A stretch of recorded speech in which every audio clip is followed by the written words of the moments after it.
Well, Charles, it's such a big day that I am not even ready with music, but we've got an incredibly important announcement from a very special guest. We are pleased to be joined by our friend Larry Klayman. Larry, hello. Hello, guys. Nice to see you. Wonderful to see you. Wonderful to see you, Larry. I understand you have an announcement you'd like to make for everyone. The announcement is, and Jerry Corsi made it a few hours ago, I believe, with a tweet, is that he's retained me to represent him with regard to Robert Mueller, what's been going on with regard to a variety of matters, including plea negotiations, including whether he's indicted or not with regard to criminal defense. I'll be joining his current lawyer, David Gray, and he's instructed me to prepare a complaint to file with Acting Attorney General Matthew Whitaker, with the Inspector General and the Office of Professional Responsibility of the Justice Department for the unethical, if not criminal, behavior of Special Counsel Robert Mueller in asking Mr. Corsi to lie, and then also covering up him having to report, he's a securities dealer, Mr. Corsi, that there were plea negotiations and a possible plea to financial authorities. So this is the kind of thing which needs to be addressed head on. We are asking the internal organs of the Justice Department to investigate it. It's going to be alleged that it's not just unprofessional, but criminal activity that Mueller's office has been engaged in. And will it go beyond Mueller to touch people like Jeannie Rhee and other members of the staff specifically? I'm not going to get into specifics now because we're just preparing that complaint, but anybody who was involved will be part of that complaint. It's really great news, Larry. I mean, you know, you've appeared on Crowdsource the Truth so many times, and we've spoken about the just astounding wrongdoing of Robert Mueller's special counsel office, how the investigation has just grossly exceeded the mandate of what the special counsel is intended to do. So I think people that have been watching as this is developed should start to really pay even closer attention, as this is about to be the fight of the century between Larry and Robert Mueller. I gotta tell you, Larry, this is like, I feel like I'm back in high school and a Mike Tyson fight was just announced. Yeah, well, except I don't have a lisp. Exactly. But you remember, the other thing is, guys, is that it's not just me, it's everybody right now. I mean, you've got Rush Limbaugh, you've got the president himself. Jerry appeared on Tucker Carlson last night. I thought that was a good expose that Tucker did. NBC, CNN. I mean, he's going into the devil's lair. And right now, he's a very brave man. And he's not just standing up for his own rights. He's standing up for the rights of all Americans that believe in equal justice under the law. Can I ask one question, Larry? And I don't mean to delve into the specifics of this particular case, and I'm not a lawyer. Looking at the public record, this is our 123rd two-hour video, delving into the fact that Robert Mueller, James Comey, and Rod Rosenstein all appear to have obvious conflicts of interest. And to me, this non-lawyer, it appears as if what they're doing in targeting somebody like Jerry Corsi, who did that book, Partners in Crime, in part of my research, trying to expose Clinton Foundation frauds, that Mueller, Comey, and Rosenstein didn't catch, even though they, in theory, were investigating for 4 years. It just seems to me such an obvious conflict here. How do these guys manage to get away and spend so much of our taxpayer money with these gigantic conflicts of interest? Well, unless you're an ordinary lawyer, or unless somebody that people want to go after on the left, there's no such thing as conflicts of interest, particularly in Washington, D.C. Is that these elite establishment types of both political parties act and know that they're in effect above the law, because heretofore, to use a legal phrase, the Justice Department and authorities wouldn't do anything about it.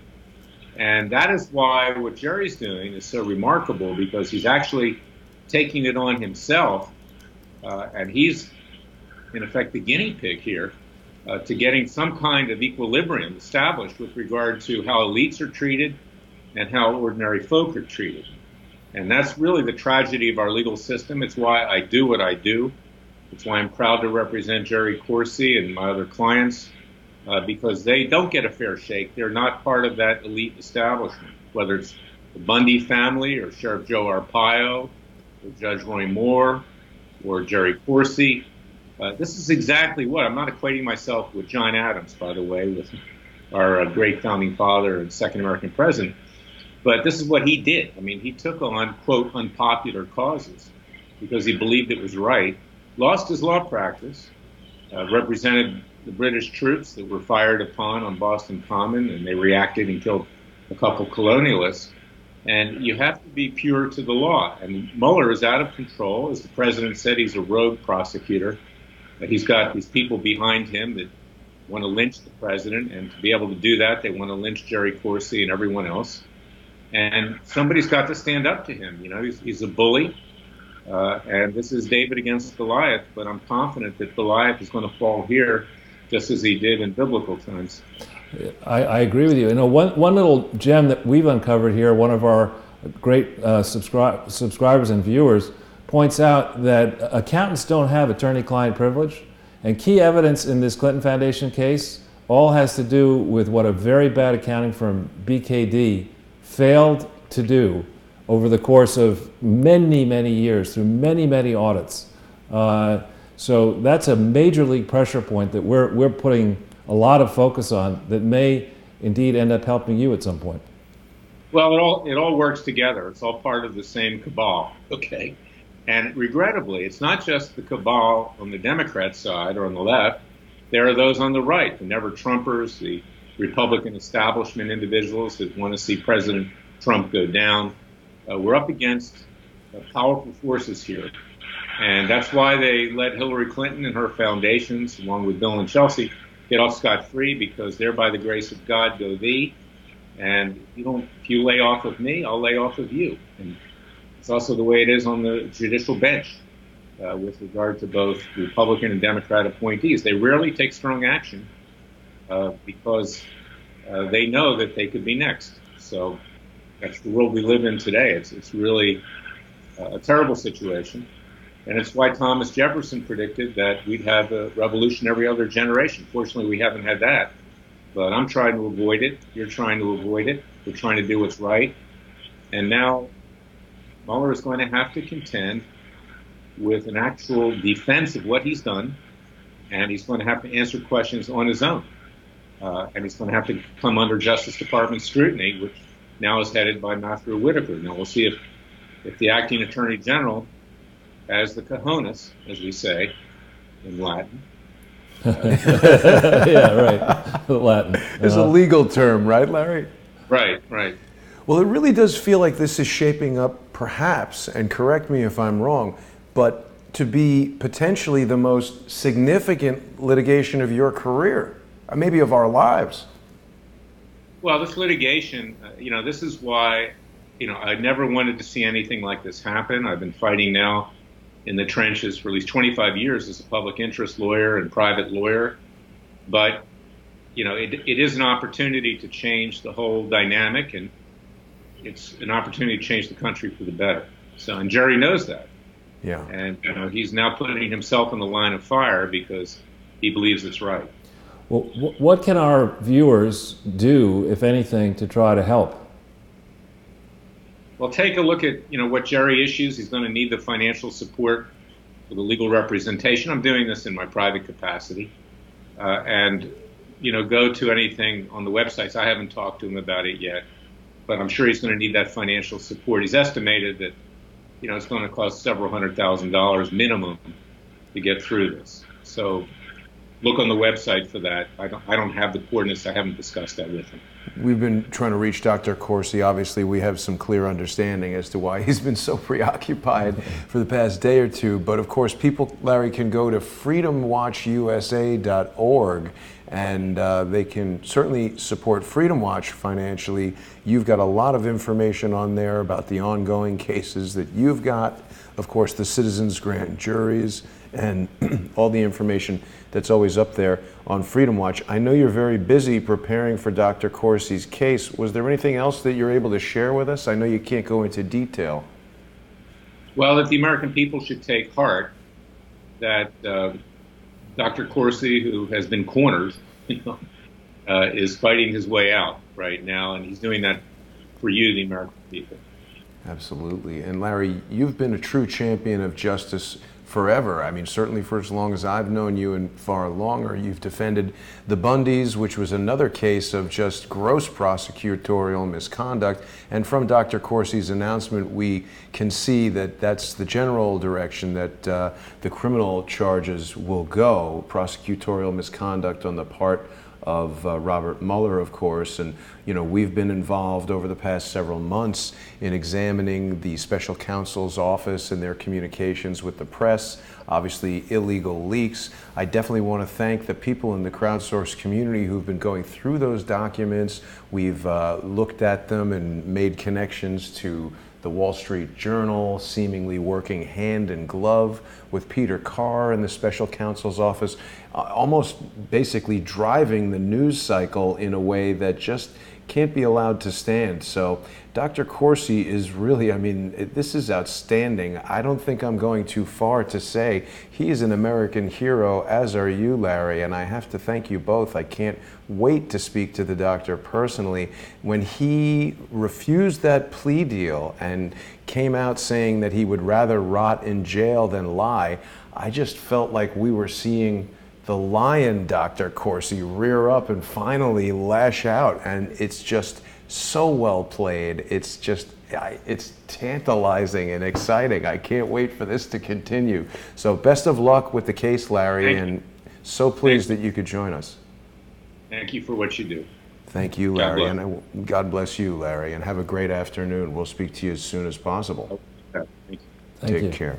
So I definitely want to remind everyone to go to freedomwatchusa.org and sponsor Larry financially. They need the assistance. A lot of the work that Larry is doing is, you know, he's doing it on his own time, and, you know, obviously this is going to be a difficult challenge going up against Robert Mueller's special counsel office. So we want to make sure that Freedom Watch has our support. And that was a really exciting opportunity to have Larry with us there, Charles, and get the inside scoop on exactly what's going on in the forthcoming prosecution against Robert Mueller. Ooh. Right. And I mean, that's actually an example of Crowdsource the Truth at work, besting the competition. I mean, I got here late. You know, we were preparing for the show, we were looking through our Twitter feeds, and we saw this announcement. Yeah. You just picked up the phone, were able to reach him, get him on the show on short notice. Yeah. You know, it's testament to the hard work that you've done trying to build up this great resource that is not advertiser supported. Instead, it's subscriber supported, and it shows how the subscribers are engaged and making a difference. Yeah. And this is really a red letter day. I agree. Thank you, Charles. Thank you for saying that. And I mean, I am feeling, even for everybody who has said, oh, nothing's happening, you know, it takes a long time. This is a big ship that we need to turn. So I think that Donald Trump, just as Dr. Corsi has said, is getting ready to win just at the moment where it seems like he's going to lose. And Dr. Corsi did that just the other day. Well, put slightly differently in technical investment banking terms, he's set and ready to open up a gigantic can of whoop ass. Exactly, exactly. It would seem. Somebody put that on your Twitter feed the other day, and I, you know, because you're talking about barrels, I said, Charles doesn't deal in canned goods, so you gotta make sure we have all of our details straight. Well, Charles, welcome to another day of closing in, another process that takes time. We're not rushing in, we're closing in, and that takes setting of the stage. But today, we're going to engage in a new sport, Fraudspotting. Yeah, and again, the art department, hats off to the art department. This is just, it's marvelous. And I love the way we think about ideas, we come up with something, and obviously you do all the execution on so much of this. I couldn't hope to even replicate. I couldn't do the B-rock, let alone the head on the body and placing this all together. And if you think about each of these characters, you know, you have two characters out of there that actually were president of the United States, each for 8 years. You have a gentleman, or a person, in Rummy, right, in Rummy who is the second longest serving leader of the FBI. Right. You have, you know, Comey, who had many top positions in government and is a proven liar, leaker, and fraud, as far as I'm concerned. With Ben Wittes. With Ben Wittes and others. And then you have, you're calling her Hitlery, and you know, some may say that's a little strong, but after what we heard out of the Moriartys, yeah. who I think many people have contacted me by email saying, "Gosh, how did you get those people? We're so delighted that you're broadcasting this. It's quite a story." And it really is the case that, particularly in Hillary, there's been a mythology built around her brilliance, one of the smartest women lawyers in the world. And then you look, I mean, this person could not go to the sink and come back with a clean glass of water. I mean, even if her butler and deputy maid and under chambermaid or whatever and had everything ready for her right there, all she had to do is pick it up. She'd probably break it. And I mean, what the hash that she made out of Libya and the hash that she made out of trying to explain what may have happened in Libya is so obviously, transparently false and criminal. And actually to joke, as she did, on the record. What did she say? Well, I don't know if she was aware that cameras were recording, because it's quite clearly before an interview was about to begin, but she's reading a text and she's notified that Gaddafi's been killed, and she says, "We came, we saw, he died, ha ha ha." But there's nothing funny about that. Nothing funny about it. And when you hear the firsthand testimony from James and Joanne Moriarty, how they stood in a hotel and watched U.S. Black Hawk helicopters shoot civilians and murder people in the street. That's why I chose to finally publicly use the Hitlery for her, right, because that is an insane crime against humanity. Cool. And her direct threats to the ambassador from South Africa to Libya, that if South Africa didn't cooperate with her war, they would soon find rebels in their backyard, is absolute thug tactics, makes John Gotti look like a nice guy.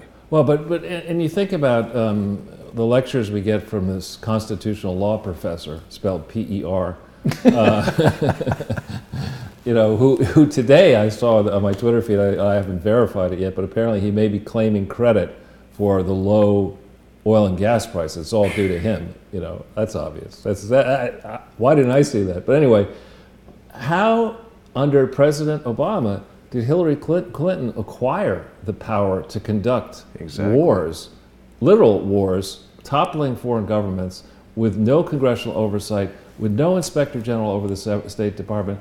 How did that come together? And I think, just as we'll get into a little bit, just as we watch General Motors, again, possibly failing, General Electric possibly failing, you're not going to learn from your mistakes unless you admit that you've made them and study them and let people see the full contours of these mistakes. I mean, and be punished for them. Absolutely. You cannot reward this type of behavior with a mansion in D.C. and another one in Chappaqua, and then because she was going to be president of the United States, it would have been a bother for her, hard-working daughter and son-in-law to have to maybe buy their own property somewhere. She bought another house next door because she was going to be president. Why not have two mansions? Really? So yeah, she bought just right before they. That's why they got to steal all the furniture. They got a lot of places to decorate, Charles. But the thing of it is, I mean, when you meet, I met actually at a Bloomberg conference. I should give a shout out to them. A number of times I've been to very well done Bloomberg conferences. And I had the chance to sit, as we're talking right now, with Nassim Taleb, Black Swan, famous author of the Black Swan, and this guy, I can't remember his name, but he's one of the world's smartest mathematicians. Just the three of us talking about. I was telling them, this is maybe 5 years ago, that these traditional fixes that they were advocating were not going to work. They were not going to resuscitate the global economy. And we were talking about that. And they said, no. No. And I was strenuously arguing with them, and then I thought to myself, wait a minute. I'm the only person here who doesn't have a PhD, is not going to win the field medal, is not. These are pretty smart people. Maybe I ought to back off a little bit. But never back off, Charles. But no, when you think about what could have been, that Hillary Clinton could have been president of the United States, you ought to wake up in the morning. The first thing you ought to do is drop down on the ground and thank whoever you care to worship, whether it's Baal, Allah, whatever, that Hillary Clinton is slinging hash and drinking Chardonnay, and not anywhere near 1600 Pennsylvania Avenue. It's Kiss that copy of Art of the Deal for sure. Exactly. Definitely want to do that. Open up to look at the World WWE chapter. Absolutely. Now, Charles, this is our 123rd, is it? It is. It's quite a lot of episodes, and of course, people may have seen last Sunday's episode in which we were Breaking Bad. That was a good one right there. But you know, hopefully Matthew Whitaker has been watching this playlist. It's available on YouTube on the Jason Goodman channel, and we've got all of the episodes of Sunday with Charles, as well as all the episodes of Charles Ortel is Closing In, so people can basically accrue all their evidence from these videos and just transcribe them, submit them in criminal complaints, and start stacking up the years of incarceration that are due to the subjects of the research. Right. And it's an excellent thing to do. So you've prepared quite an array of information for us today. Should we get right into it? Yeah, let's get to the first slide if we could. No. Somehow. Yes, I think I'm just getting your volume. There we go. First slide, yes, here it goes. Great. So regular viewers will know that we have built what I would say is a compelling case from public data alone, publicly available data alone. You don't need to go to a judge. You don't need to, swear out a warrant. You don't need to do anything. You just need to go and have a budget to get documents printed that are already in the public domain. And that's all we've done. Well, we have a lot of documents that we've been doing for a while. And you mentioned 123 shows. I would say at least 100 of them have slides, maybe more. No, more than that. Maybe 100. Let's just make the math really easy. 100 have slides. The average length of, forget the cover and forget the next page, but the average length of the body is probably 10 pages. So that's 1,000 pages. Yeah, it's true. And most of the pages, there's either, here's the actual evidence, or not only here's the actual evidence, but here's the link so you can check it yourself. And I remember when I got into this in the first place, I won't mention the people's names, but some people who claimed to have a lot of experience came up to New York and met with me and said, I used to work at the Department of Justice. You don't understand how things work, Charles. I'm gonna set you straight. And okay. Did those people have guns? No, they did not. And they're ex-people from the Department, one from the Department of Justice. And he said, these people, the state attorneys general, on a complex matter like this involving international stuff, they won't have the budget, they're not going to be flying around the world, I think all these arguments. So what you need to do is find some rich donor to pay me to do, in essence, what is his argument, you need to find some rich donors to pay me to do the work that taxpayers are already paying the state attorney general and the FBI and other people to do. And I looked at this guy and I was like, it's very polite. Thanks for coming here. The head bubble was saying, do I look like I fell off a turnip truck? Yeah. I mean, maybe I do, but I don't think so. Anyway, so one takeaway from all this is that we look, and it's not a good takeaway. When you look through the extensive amount of information that is available, the so-called national income and product account tables, that tell you exactly how much money government spends in total. And you have to look at it in total, because what the federal government does is they say, all right, state of Arkansas, you've got to spend money to do X, Y, and Z things, but we're not going to give you the money. And then the state that goes and they raise the money. And so you can't just say, well, it's only the federal piece. No, you lump everything together. We spend close to $15 billion a day, as you might say, every freaking day. That's crazy. 15 billion a day, but we can't have 5 billion for the wall, right? To protect our southern border. Because Jim Acosta said there are no people going to come up from the caravan who are going to try to jump in. Because Jim Acosta's, chicken noodle news, that's revealed wisdom.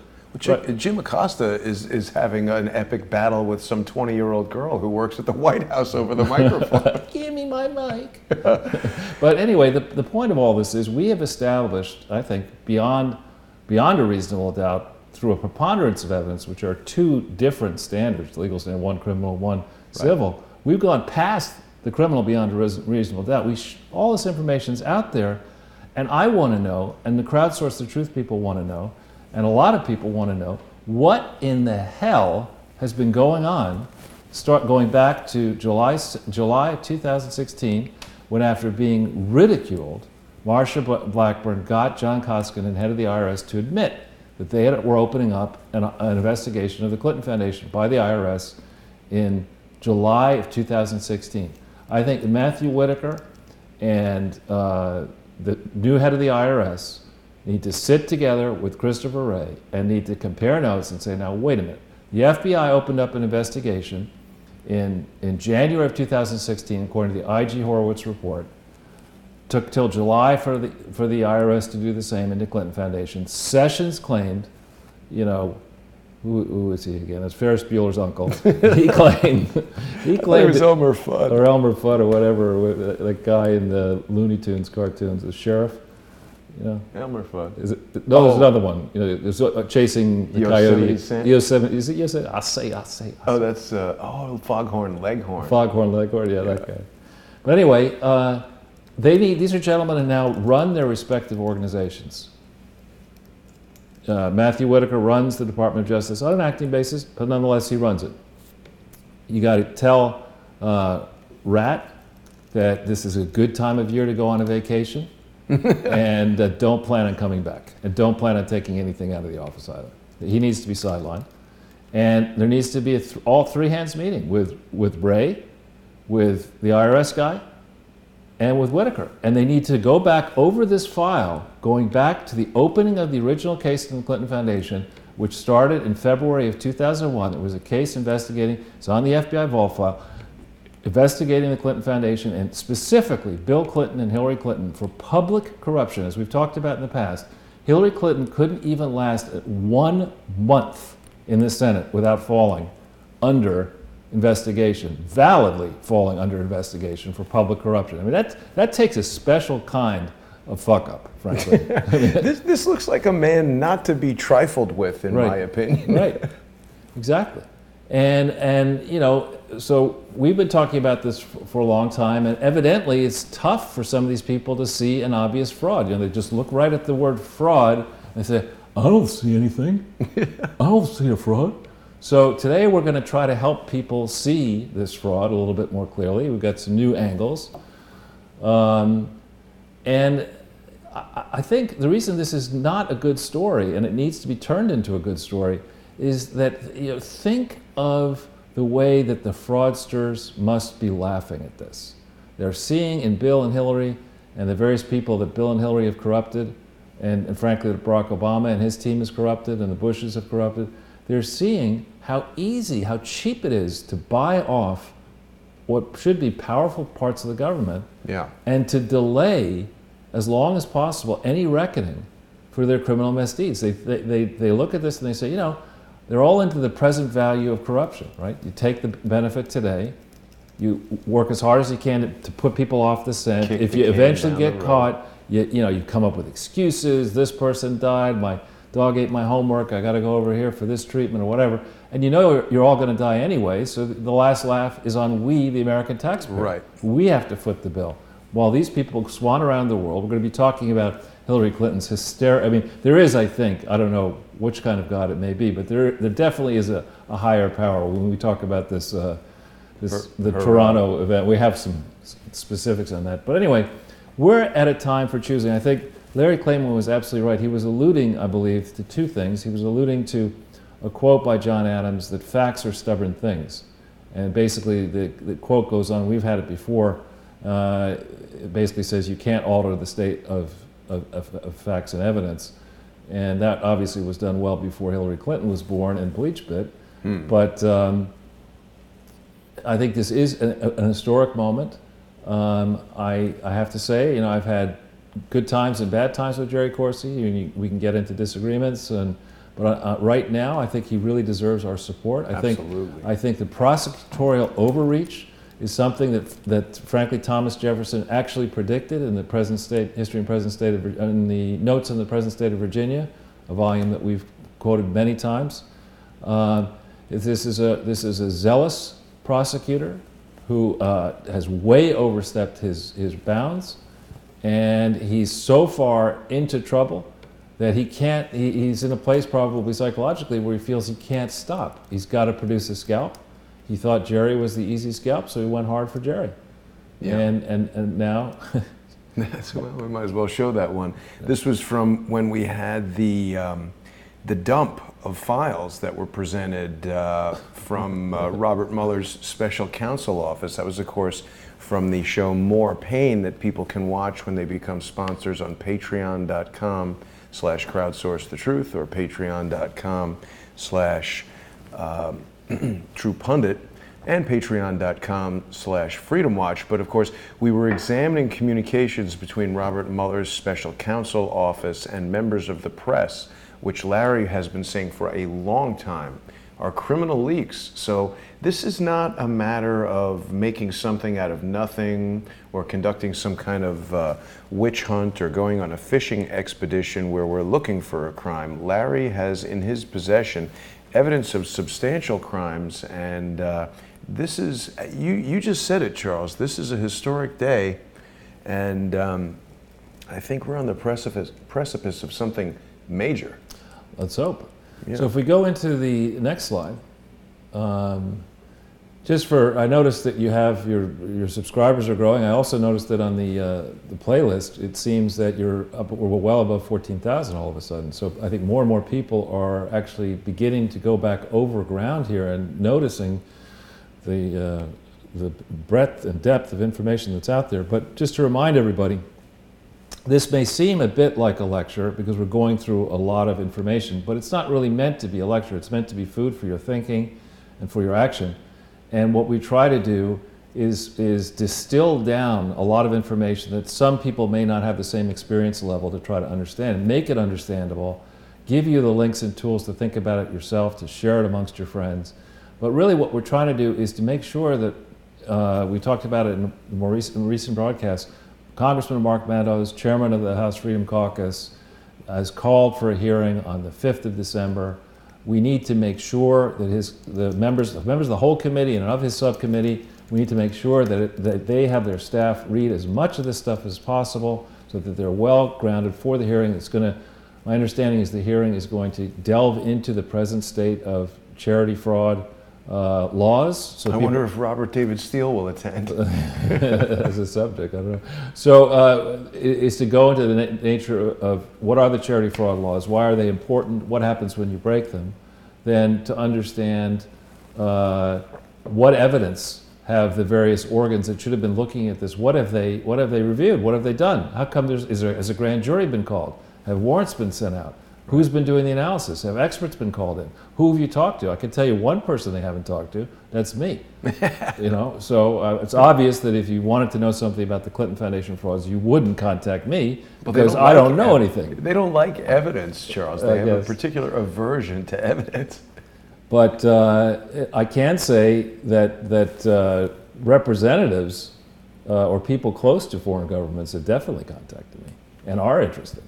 That's and good. are wondering, we go around the world preaching that, we understand law and order better than ever. We have the grossest domestic product, or whatever the biggest. That's for sure. Domestic product. We spend the most amount of money on government. We like to lecture people about how they should run their countries and whether there should be a Brexit or not a Brexit and this and that.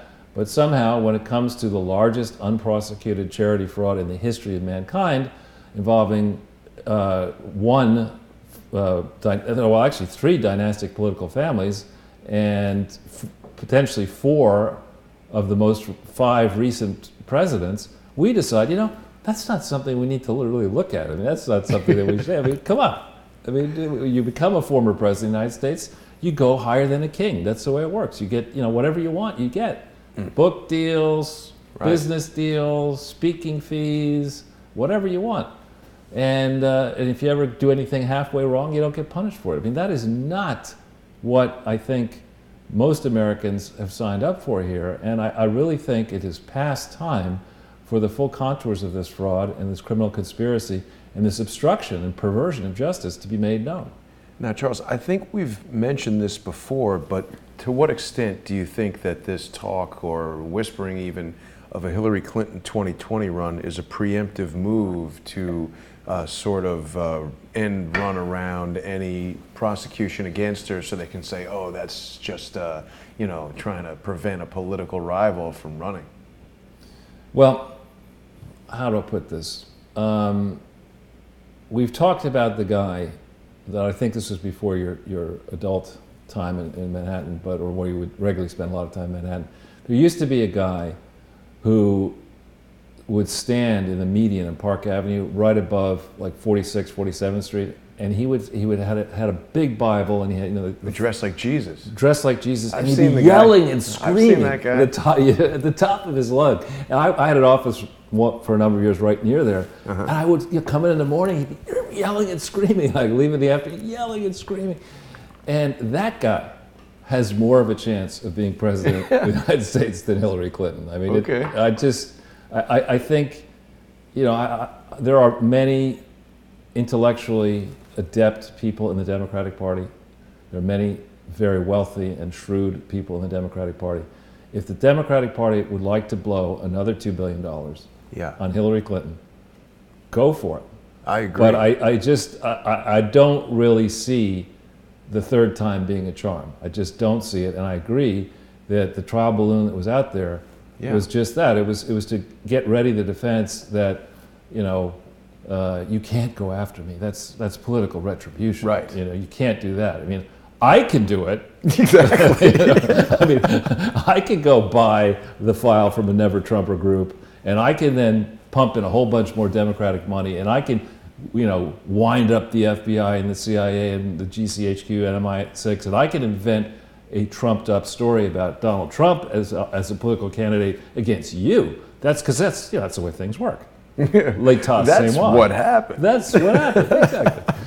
So, anyway, what we're trying to do is engage members of our audience, and thanks to you, Jason, and with all the other shows you do, the audience seems to be building nicely. I have had the recent weeks the great privilege of talking to quite a few senior level people in media, and discussing with those people the metrics of this show, and they're amazed. And and they're not being polite. I mean, they're just like, "What? You get that many views in 24 hours on an average 2-hour show with no commercials, no interruptions?" They're not even counting on the trolls that are buying down votes and right. Exactly. For example, we were actually looking at the numbers a little bit earlier. The show that we did on Sunday, which was quite long, 2 hours and 41 minutes, that show, as last count on the main channel, I think had almost 14,000. And then on Crowdsource 2, it had, and you're up to 15.6 all in. 14,000, and in Crowdsource 2, I think it had 2,600. We had 14.6. Yeah. So I mean, that's very, very good, I think. Yeah. And I also had the privilege, I won't reveal the name, but I had the privilege of speaking to a Fox News contributor who actually runs a charity. And he Better be careful. Well, he's a very honest person, and he was shocked when I said to this person, I said, what do you think would happen to you if you were running for president and you didn't tell the public that you took a public charity and you illegally converted it into a vehicle where only your own family could control a public charity? It's strictly forbidden. You're not allowed to do that. What do you think would happen to you? And the guy was like, I'd be in jail. Yeah. He immediately got it. Of course. Yet that's the essence of what the Clintons did. Yeah. Well, they love doing stuff like that. That's the image I was looking for there, Charles. This is what would happen to you if you did that. That's their strategy session. This is Hillary watching Larry Klayman's Justice League from the TV room at the federal penitentiary. Right. Soon she'll be there. Anyway. Good. So if we could go to the first slide, speaking of Hillary.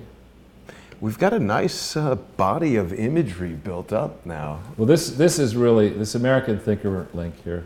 I mean, I'm going to harsh on her a little bit here. I mean, Mrs. Clinton. Yeah, because let's think about that's what the show is about. How many ways this is an epic fail. I mean, Hillary Clinton was going to be our president of the United States. So the bright bulbs around her, the best and the brightest, so you can be sure, are working with her, right?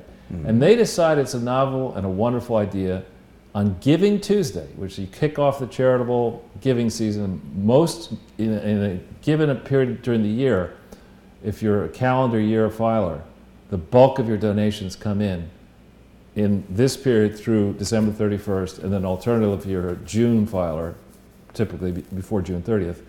So these bright bulbs say, you know what we'll do? We'll fly Hillary Clinton and Bill Clinton up to Toronto in Canada while we're making appeals for money for the Clinton Foundation. We're going to try to fill up a stadium in Canada, and ticket prices began, the lowest price was $53. Apparently, according to this report in the UK Daily Mail, this is Canadian dollars. You have to divide by 1.32. So you're talking about roughly $5 you could have gotten into this stadium. And look, people basically, they weighed the pros and the cons. 2 for the price of one. Right. It said, let's see, I get $5, 2 for the price of one Clinton, $5, 2 for the price of one McDonald's. I'll take the McDonald's. Well, hopefully most people, Charles, were saving that $5 to become sponsors on patreon.com/crowdsource the truth. You have the former president of the United States. You have somebody who was, who won the presidency fair and square in her mind in the alternative universe. And one of the people who was very much involved in the feature was this Frank McKenna guy, who was centrally involved, a major Clinton Foundation donor, should have known better because he's the deputy chair of a large bank. Yeah. The donations of that bank to the Clinton Foundation were wholly illegal, paid speaking fees to the Clintons. And you know TD Bank, and I know TD Bank. Well, I was very disappointed when TD Bank took over Commerce Bank. Right, and the change thing. Yes. And I used that change. Oh, yeah, that was a scam. Right, I know it was a scam, and the point is... sent me a check for 13 cents. Yeah, I got a class action suit. Yeah, me too. But the point is, that's potentially what the TD Bank wanted. They were under assault of that law. That was a bad law. So they were convincing kids to bring their piggy banks into the bank. Right. Charging the kids $9. They had a cartoon on there. Yeah, 9% fee roughly. And then the real deal is just like the Clinton Foundation. That's why I want to bring it up. With the Clinton Foundation, it's just like that machine, right? You don't know how much money is going into the machine because there's no auditors, there's nobody checking. They just tell you, and they say, yeah, it's $47. Well, maybe it's $147. And I'll tell you a little vignette. This happened on 14th and 5th Avenue, that branch. But wait. Let's explain, because people don't know. Commerce Bank and TD Bank had this machine called the Penny Arcade, where they had a cartoon character named Penny, who was it was talking when you were in the bank, you could hear it. It was like a bug zapper for children, and you put change in it, it spins it around and counts it up, it gives you a receipt, and you go and get your money. Right, exactly. And you say up front you're going to pay, I think it was a 9% fee for that, which seems reasonable actually. No, because it's heavy. You got a lot of stuff to pack up and do. Anyway, and store it and transport and whatever. So my first clue that something was amiss is when I knew I had a lot of change, because I would do it like every 2 months or whatever. A tremendous amount of change. It took me a long time to go. Did you have hope as well? I did not have hope. That's the problem right there. So I go through the exercise. And up comes the slip saying like $25, and it should have been like $125 or some large number. So I say, wait a minute, this isn't right. And I get somebody, and oh, that's okay, just hit the machine. And I said, what do you mean hit the machine? So we hit the machine, and it started counting out more change. Whoa. And then I said, well, this is just not right. And, and they said, oh, well, yeah, there's a problem. Maybe there's a problem with the bag. So it's a bag problem. So they take the bag out. And then they put in a new bag, and more change is counted. And I said, whoa. I mean, come on now, guys. This is not right. There's something wrong here. And then we had a nice discussion and whatever. They tried to make me feel happy. And I had at that time a bag of keys that was, a key ring that had a lot of keys on it. And the manager had come over and had dropped this keys there. And so I picked up my stuff, and I picked up the manager's keys, and I went home. Then I realized, by accident, I thought it was my keys. You're going back and open the vault. Right, you think about it. That gives you a sense of the security. This TD Bank, it's just like the Clinton Foundation. It's Toronto Dominion Bank. Right, and through acquisition, it got very big, and then it's paying off the Clintons. You begin to see why maybe they might have wanted to pay off the Clintons. Maybe they felt that Hillary Clinton had the ability to intercede in that particular matter involving Penny Arcade or other matters.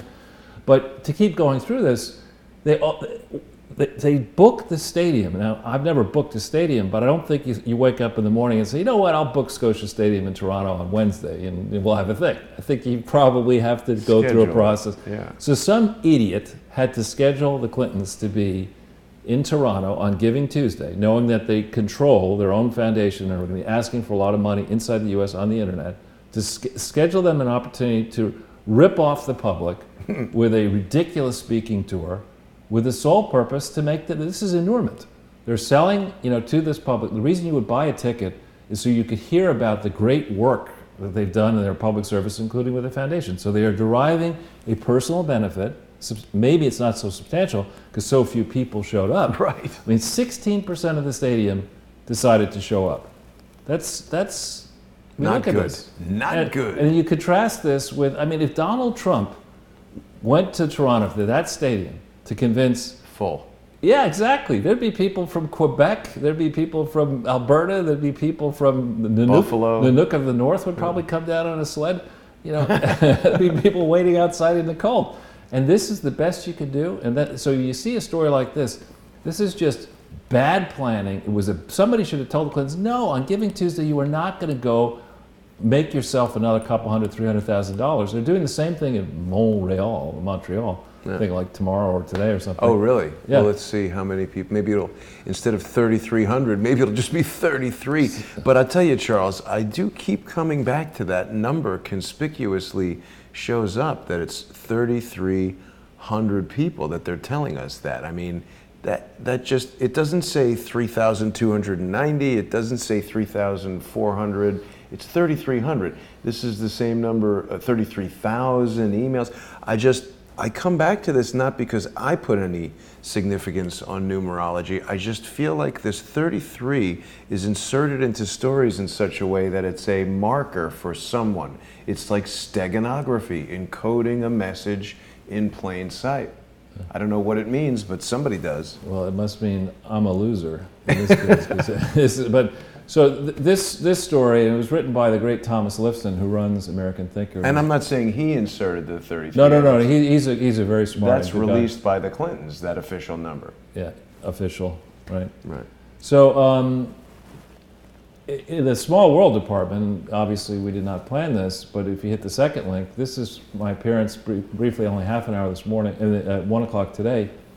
We got into the fact that all of a sudden and all at once, interest is building in what the heck is going on at GE, and now with this decision by the inept manager at GM to having benefited from the massive support, federal government and state government support, and I think even Canadian government support, they decided to basically thumb their nose at the American taxpayer, and Donald Trump is all hepped up about that.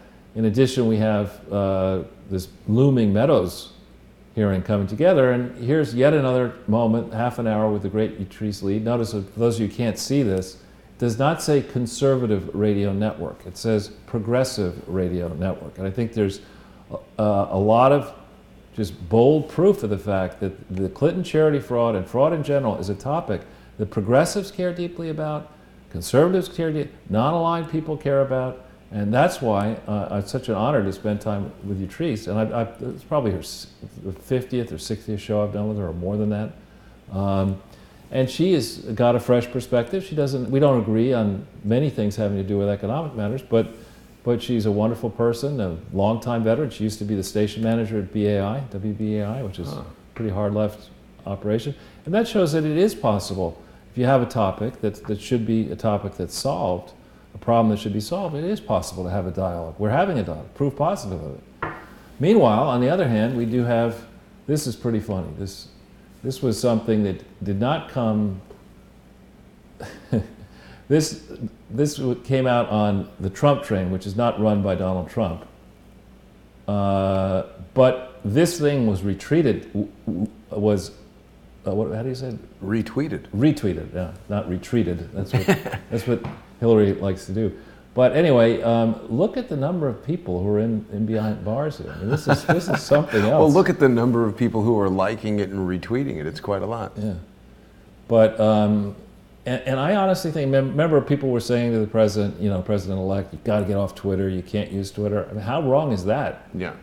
And honestly, I think these people, each one of these people, believed that they would never be punished if they were caught, that they had bought an exemption from vulnerability to prosecution, and therefore they took bigger and bigger risks, breaking bigger and bigger laws. Well, I sincerely hope each of them tonight has a nightmare that features the great Larry Klayman, because he's coming to basically crap on their parade, which will be an excellent, excellent day of reckoning for so many.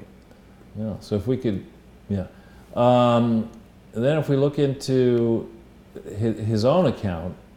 Whoops, was that not it? No, it's this one. Let's see. Is it that one? Oh, this is a different one. We can go into this a little bit. This I noticed. This is too long to go over at this point. It is, I think it's like 47 posts or something. It's very, very long. Wow. Filled with details, filled with links. Goes into a lot of what we've been talking about. I feel like Buster Hyde can't possibly be the There's guy's his picture. real name. I mean, it may not be him. A preacher's kid, a Marine. Is Buster Hyde, that's his name? U.S. Marine Corps retired, that's what it says. It seems like a nickname to me, Charles. We'll see. Yeah, probably. But anyway, people can go through this at their leisure. We won't try to do it now, Jason, because it's so long. Sure. But it talks a lot about, we'll just stop here for a second if you don't mind, about Comey as a board member of HSBC. And when people see that, you have to remember one of the things that Jerry Corsi did is he exposed the massive corruption in the HSBC, in particular the Geneva office, where Jeffrey Epstein had an account, and many other Americans had accounts who shouldn't have had accounts.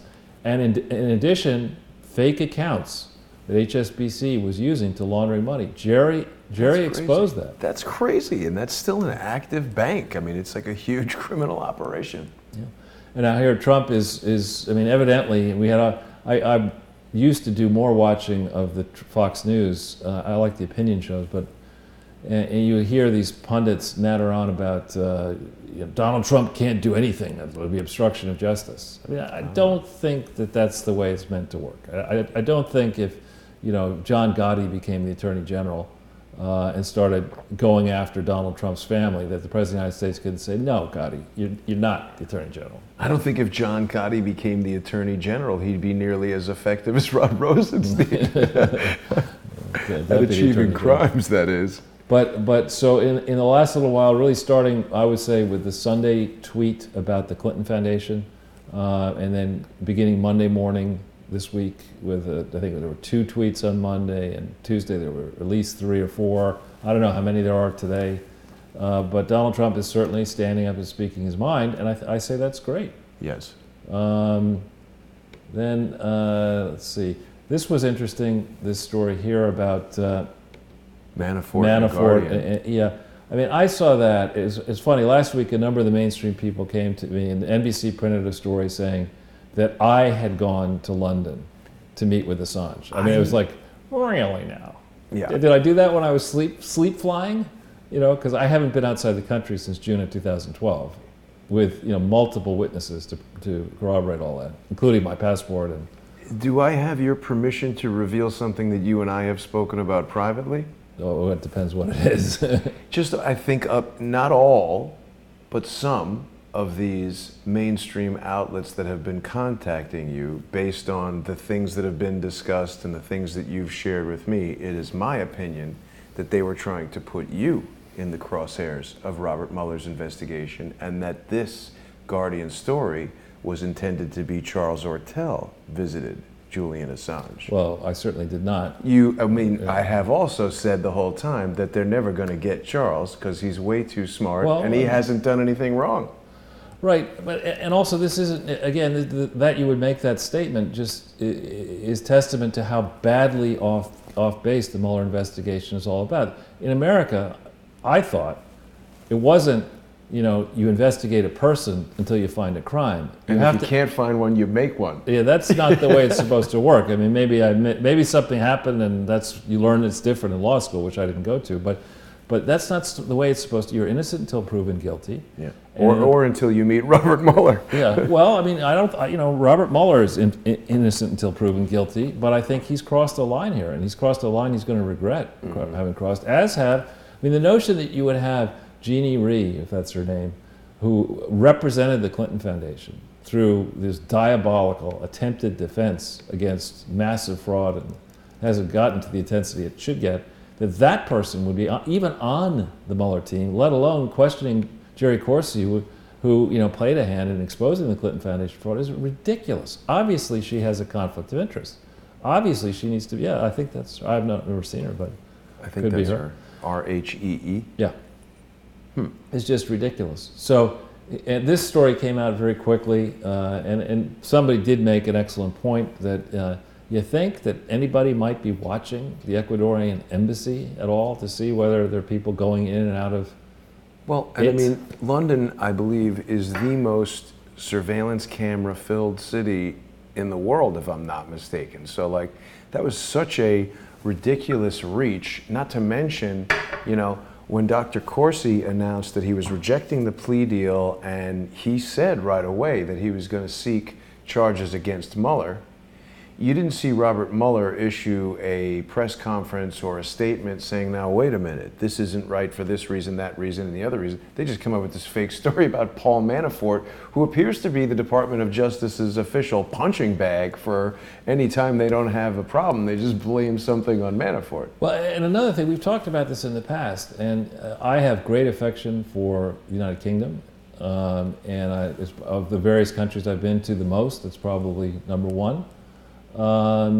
And like America, there are good and bad people in the UK, but you're seriously going to now take out of the playbook yet another, phony story with no evidence involving the UK and possibly UK security services, and then you're going to have John Brennan issue a tweet, it's the same old playbook. It's like, do they really think that nobody's going to sit back and say, no, wait a minute, is there a common thread here? Let's think, GCHQ, MI6, cooperating with Brennan.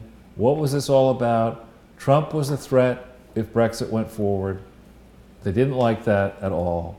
So, they wanted to do what they could to make sure the UK, these are UK elements, to make sure that Trump, A, wasn't president, and then when he was elected, B, that he wasn't effective.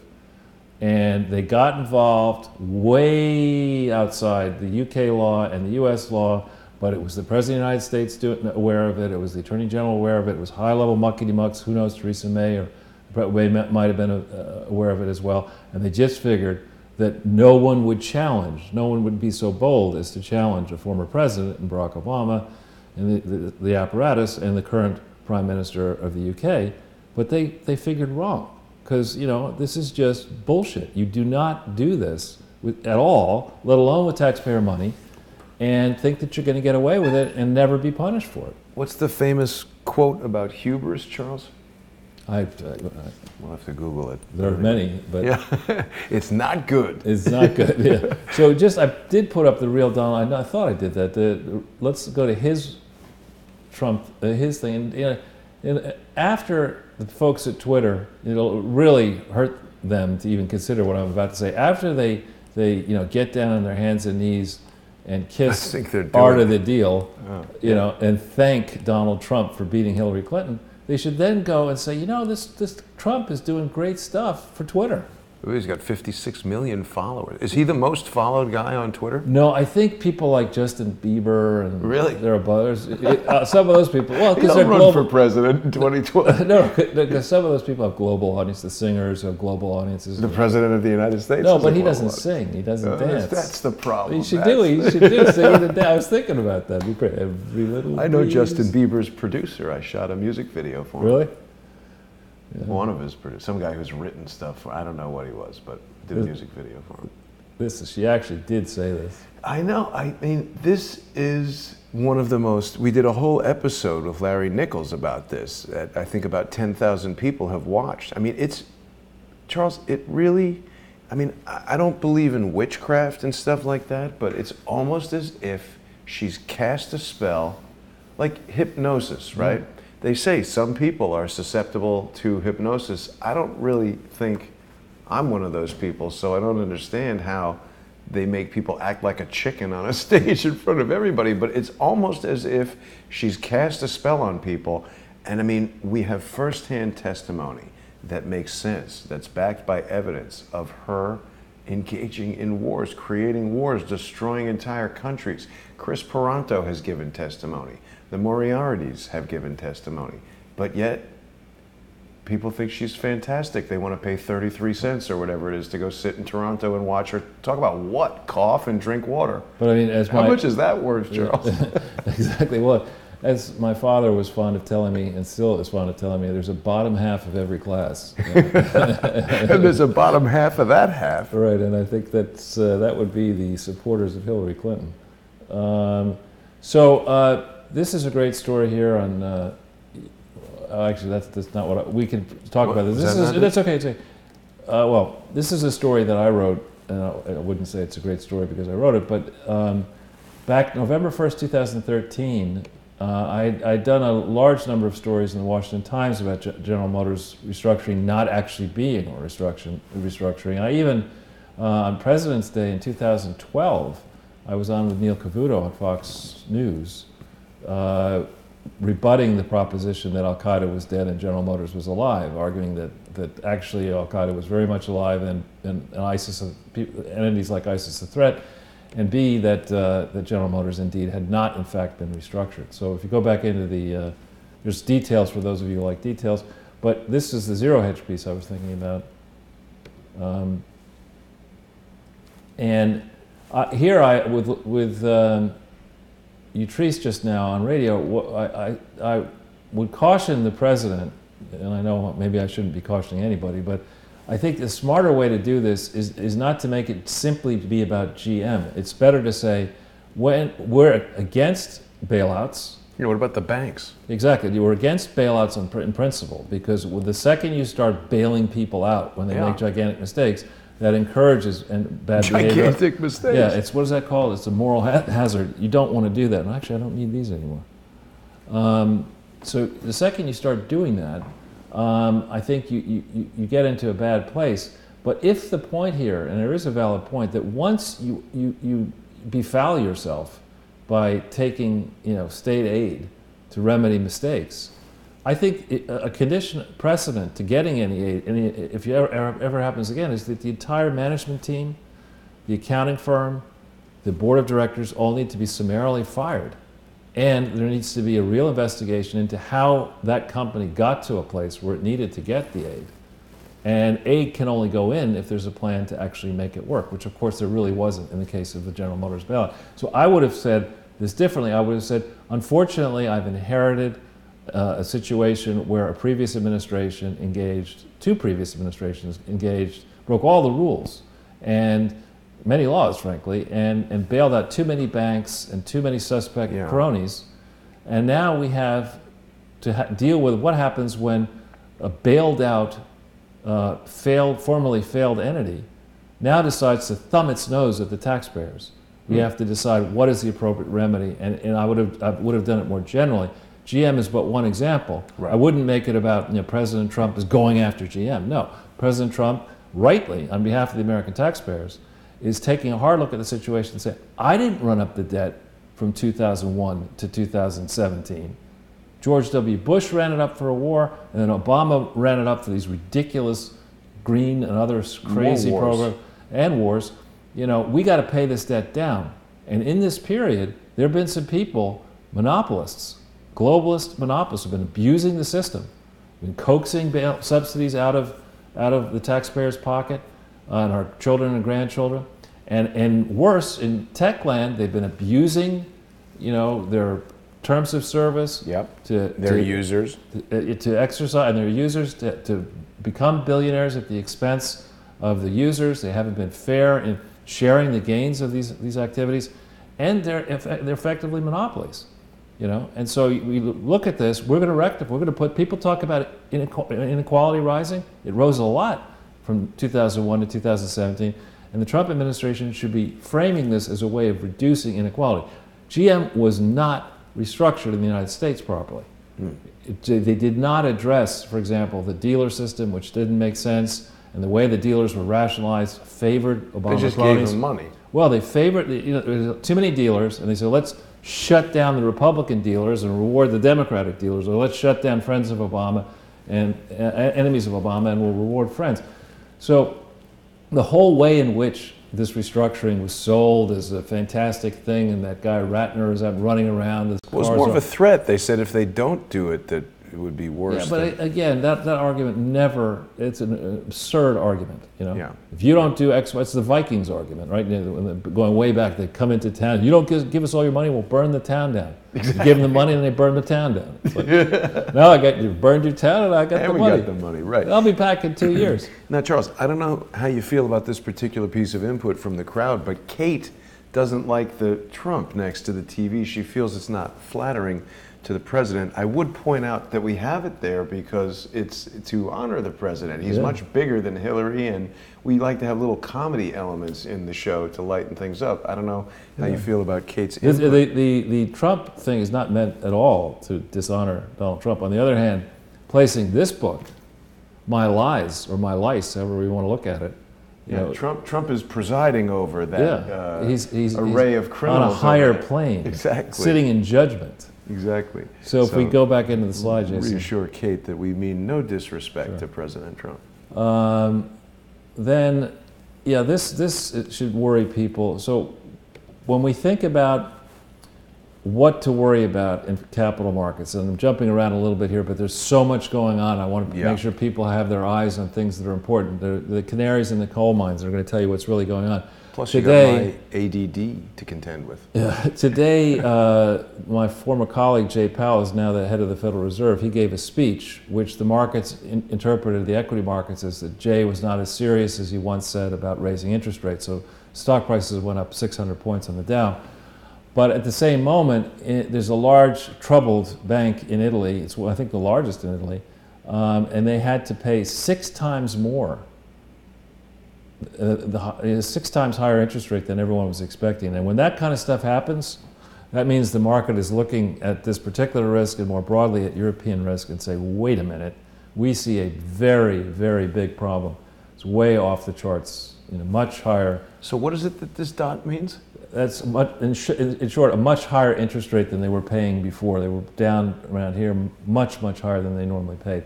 And when somebody goes to you and says, you're such a great credit that I'm going to charge you 6 times what I did last year. They don't trust it. Yeah, they don't trust you the slightest.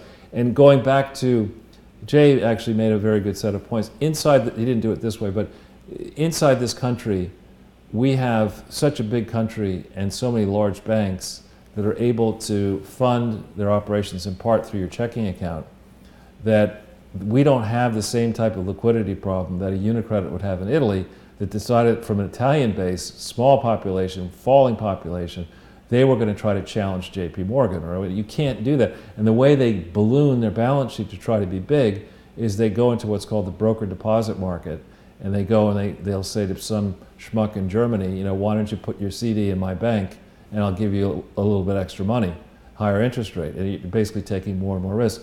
There's a structural problem with these banks. They're not big enough to compete with our large internal banks, yet they try to. And in order to pay these higher interest rates, what they do is they say, well, the way we're going to do that, because this really works well, is we're not going to go for safe investments that have low interest rates. We're going to go to the risky stuff in like India and China and whatever. So we're going to chase and embrace risk. And that's the way we're going to pay off our high cost. You know, so you get into the spiral. Risky. Well, you get into the spiral of idiocy, and that's really what a number of companies nearly sank the global economy in 7, 8, 9. But it was chiefly, I believe, the European operations of many of these companies that were the biggest problems for precisely the reasons I just explained. And this is a very worrying sign that we're seeing. I'd be watching the credit markets very carefully. They don't report, you know, on CNBC and the talking heads who cover business. They don't really focus as much as they should on the telltale signs you can see in the debt markets and the way debt trades that tells you that there's trouble coming. And this tells you there's big trouble coming in Italy. Well, what in Italy? Yeah. So what is that going to, I mean, our viewers, what will they, I guess it's too much to go into to discuss that. Yeah, it's just when we're asking, you know, when people are wondering, you can always worry about something, right? But when you're asking yourself, is the financial system safe? Has it been fixed? The U.S. market is in decent shape. Europe, not so much. The other thing that happened really almost minutes before we came on air is this Miami Herald piece, which is extremely important. It just came out.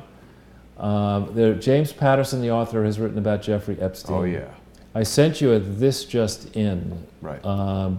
on this. And this is a long story. We won't try to, you have a link to it so you can read it at your leisure. But in sum and substance, it says that the current labor secretary under Trump, when he was the some kind of attorney for the government in 2007, may have, Miami's top federal prosecutor, may have gone easy on this Epstein, letting him plead guilty and get a light sentence to state charges, but dropping and curtailing a more aggressive federal investigation at a time when who was head of the FBI?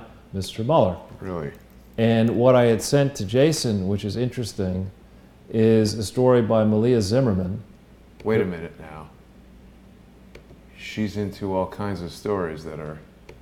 She was the one who was involved in that lawsuit with... I know. Oh, wait, sorry, that's not the it. wrong one. Yeah. It's that one, yeah.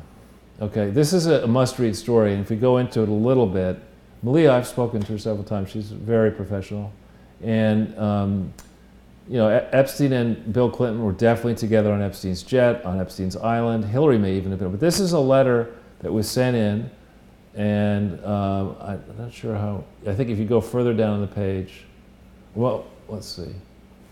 It says here, Mr. Epstein was part of the original group that conceived the Clinton Global Initiative. Now that's like, I invented smallpox. I was the guy who came up with the idea of putting smallpox in these blankets and selling them to the Indians. I mean, Oh my God. this is not something to brag about, but yet, July 6, 2007, this is a letter that went in connection with the sentencing.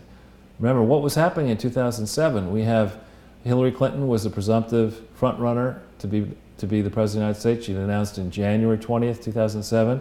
The Clinton HIV/AIDS initiative had blown up. Massachusetts was in the process. This guy had been caught.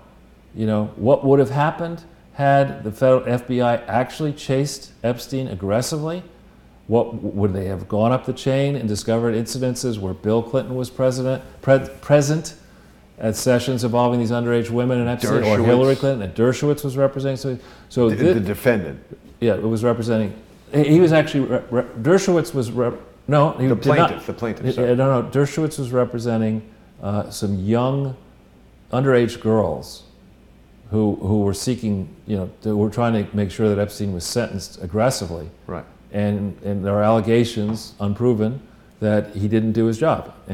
And Dershowitz was also on this island as well. So, I mean, there's a lot. Conflict of interest. Well, I don't know if it's conflict of interest, but I put this up and say it's important for a number of reasons. How did Acosta get to be the labor secretary with this involvement? Obviously, they didn't do enough diligence here.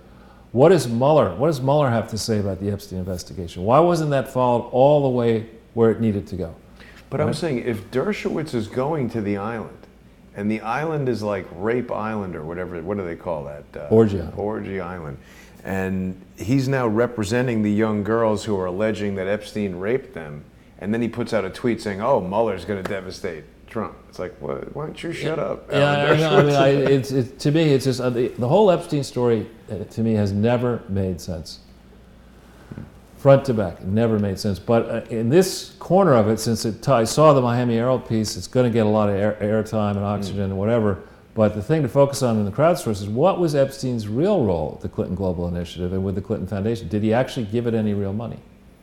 Okay, so now going into the, this is a very fortuitous thing.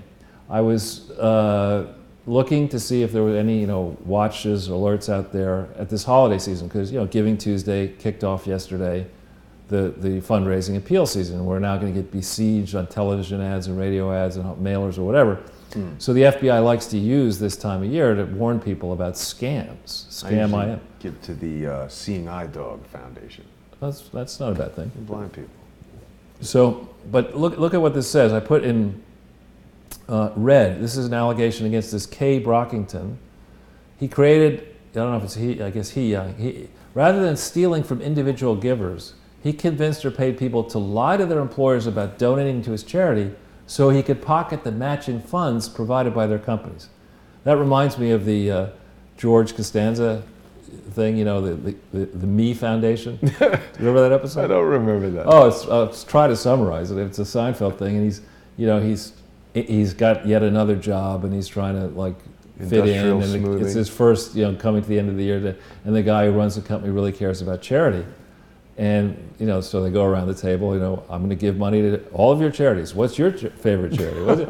And he says, George says, well, I have a charity. Well, what's your charity? It's the Me Foundation. and he thinks he's going to get away with it, that nothing will come, whatever. And, you know, he gives some summary of what it's all about. And the next day the guy takes him aside and says, I was so moved by your description. I'm going to give you a check for $25,000. Now the whole show is about what is he going to do. But that's what this guy does. Unlike the Clintons, okay, these people actually created a real charity on paper. In other words, they registered it in, I think in this case in Georgia, and with the Internal Revenue Service. So they did it in one state and with the IRS. But the Clintons, as we'll show you, as we've shown you all along, they don't bother with doing it. Their approach is to say, we'll have this master charity, and then it will have a mission, a broad overarching mission. That's not the way it works legally. And then within the mission, there'll be initiatives. So we'll create these initiatives everywhere, and people will think they're charities, but they're not. So this guy created something called the Our Genesis Project. Okay? Phil Collins involved in that? And what did he do? He bought expensive clothes, shoes, and jewelry. He took his family to Italy and on several extravagant vacations. Does that sound familiar to you? It doesn't sound like a charity at all. Well, but does it sound familiar to you? Here, Bill Clinton wants to fly around the world in private jets. He convinces people to, you know, lend him his jets, or he has the charity pay for the jets. Chelsea can't fly commercial. She gets jets, presidential suites, whatever. That's in essence what these Clintons have done ever since January 2001. They've been flying around the world articulating these visions of how they're going to help the world and give me money and no trustees, no accounting, no nothing. But, you know, this little thing, less than $1 million, $668,000, this guy goes to prison for 41 months. Wow. Okay? Ooh, gives you a that's a long sense time. of, you know, the way, this is now the third example. People have said to me, Charles, you don't tell us anything about this. Nobody really enforces these laws. Ask Corinne Brown about that. Ask Steve Stockman about it. Ask this Kai Brockington about that. Right? And then we go to the next page. It continues on this thing. And there's very good, the FBI, look at this, they're not doing their job. They were eventually tipped off by a bank regarding suspicious activity on the charity's account. Let's think about it. How many fake accounts have we identified so far with the Clintons, and how many different? Can't count. The only place where the Clintons are authorized, in my mind, validly with their charity, the main charity, to operate is Little Rock. Right. They shouldn't have accounts in Minnesota and New York and Boston and Bahamas and all around the world. None of those accounts are validly organized. All the foreign accounts, They're not even at real addresses. In right, most not even places. at the right address. So unlike the Clintons, you know, the Clinton approach is, don't you even dare ask me a question, because I'm not going to, dang, I am a Clinton, I don't have to answer it. This person evidently had a sense of honor. When interviewed, Brockington admitted his scheme. So yeah. And because he pled guilty and made a tax fraud and mail fraud, these are the crimes we've talked about before. There's a litany of crimes. I mean, you could throw the whole, I mean, you could spend a lot of time just nailing the Clintons for this federal and that state and this foreign crime. Anyway, this was a quick process. Now it's November, you know. Ferris Bueller's, is it Ferris Bueller's? The other guy. Ferris Mueller's day off? No, the other guy. Forrest Gump's uncle? Forrest Gump's uncle. He, in February, March, says, I got my best man on it. I got this Huber guy on the Clinton Foundation. We've heard nothing about it. But when it comes to Brockington, you know, a bank tips off the FBI. The guy he pleads guilty and made a tax fraud and was sentenced in August to 41 months in federal prison. So Quickie Dicky. You guys, you know, he's in jail. Do we think Huber is doing nothing, Charles? I don't know. We're going to have to find out. I mean, I believe that's one of the purposes of the meeting on December 5th in Washington, D.C. But It's a what are you up to Huber meeting? yeah, exactly. Huberman. Ferris Huber. Yeah. But so here we go. Here's the FBI saying, you know, what you should do, you know, to avoid charity fraud. Okay. Don't do it. Notice this. Be aware of charities with copycat names. Does that apply, do you think, to the Clinton Health Matters Initiative or the Clinton, you know, the William J. Clinton Presidential Foundation, Right. which became without the William J. Clinton Presidential Foundation, which became William J. Clinton Foundation, which then became, you know, all these different confusing names and initiatives. Be aware of charities with copycat names. run by the Clintons should be added in here, and former presidents of the United States. So we go to the next page. Pay by credit card. I was going to pay cash to a charity. Right. And this Charity Navigator, I mean, it is a complete joke. Yeah. But notice that on September 13th, 2016, okay, what was going on September 13th, 2016? You were in the quiet period in the campaign. What do you mean the quiet? That 90-day cooling off period or whatever before the actual election. And so the New York Times runs a story about the Donald Trump Foundation, or the Trump Foundation, and this paragon of idiocy, or this depths of idiocy, Charity Navigator, which itself, I think, is probably a fraudulent charity, puts a high concern on the Trump Foundation. That's crazy. And then the friends in the mainstream media, you get the Washington Post writing about it, and look at all these stories in the mainstream organs. Okay, go to the next page. And they continue. This should be the 10th story here, just recently out. And this is the formal warning on the Charity Navigator site for the Trump Foundation as we speak today. But on the other hand, the Clinton fraud. Clinton gets a 4-star rating. That's crazy. It's our highest possible rating. That's crazy. And we look at this, and this is from the Clinton mailer that came out just last Friday, or 2 Fridays ago, I guess, bragging about the fact that they get we get 4 out of 4 stars, Guide Star, another one, platinum rating, Better Business Bureau, credit of the Clinton Foundation, all the BPG's, Better Bureau Standards of Governments, A from the Philanthropy Charity Watch. Here's the 4-star rating. This gives you, I'm going to savage them here, as they should be savaged. I mean, note to Charity Navigator. This is your site, okay? You're giving it a 4-star rating. Let's go to how you really do. Let's start here. Right here, yes, Bill Clinton is the chairman, but Alex Chan is not the chief executive officer of the Clinton Foundation. Is that the guy who likes the London School of Economics? No, Dennis. Alex Chan is the chief executive officer of another subsidiary fraud, the Clinton Health Matters Initiative, which is nothing. It's a joke. Is no legal status at all. And so they can't even get, this is a regulator that takes its job so seriously, they don't even know who the actual CEO of the charity is. You can tell they've really put a lot of time and energy into that one. They made the compass look good. Yeah. So, and it says its mission is, that's not its mission. There's not even close to its mission, its authorized purpose. Yet, have some algorithm that says, if you give the Charity Navigator money over here in a slush fund, we'll give you a 92.4 so you can go around the world and say, oh, but I've got a 4-star rating from Charity Navigator. Now, I would hasten to point out to people who might be thinking I'm banging the wrong type of drum. One of the arguments that people gave to me on GE is Moody's and S&P give it a AAA rating. And there were very few companies actually had AAA ratings back in 2007, 8, 9. And actually, I started pounding on that, and you can check the ratings. They're no longer close to AAA. And in fact, they were downgraded after I went on television. You should have told them Charles and Ortel give it a triple F. That's right, exactly. Yeah. So this is just, there clearly needs to be a much better Charity Navigator.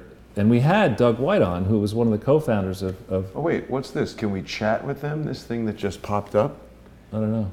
She would just be like, WTF. No, let's keep going. We got a lot more pages here. Yeah, no. Anyway, so this is a complete joke, and the fact that the former president and the person who thinks she's president in an alternative universe would resort to this kind of intentionally deceptive argument, saying, all of the concerns about us are unfounded. You could trust Charity Navigator. I wouldn't trust Charity Navigator. It's probably the person who monkeyed around with that woman's GPS, who felt she had to. Oh, drove off a cliff or something? No, she drove onto train tracks and she told the state trooper I had to do it. The GPS told me I had to do it. Oh. Probably run by Charity Navigator. But Charity GPS Navigator. But on the other hand, if we just give a plug to this book here, this is something, and look how cheap it is for $184. Still, 80 cents more expensive than Hillary's book. This is Dr. Corsi's book. This is Dr. Corsi's book about the Clintons' scheme to monetize the White House for personal profit. This is something that came out in August of 2016, based in part on my research. I'm extensively quoted in this thing. Why is it so cheap? Yeah, I'm extensively quoted in it, and that's research that I had only done through December of 2015. It takes time to turn something into a hardcover book. But this is something that I think should be sent, if there are people who would like to do this, a copy of this book should be sent to every single member of the Oversight Committee, and it should probably be sent to every state attorney general, saying, have you read this book? This is a book that needs to be read and understood. Makes a nice Christmas gift, and I'm sure it would help Dr. Corsi. Yeah. So if we go on to the next page,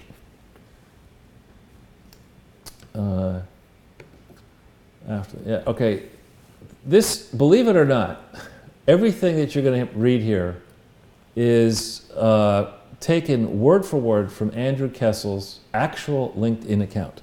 Okay? And I'm calling him, he calls himself the chief financial officer, I'm calling him the chief fraud officer of the Clinton Foundation. He joined roughly, it says in his LinkedIn, April. I'm able to divine by some of the filings that he made that I think he joined, he picked the august day of April Fool's Day to join, 1st of April, approximately that. And this is what he says.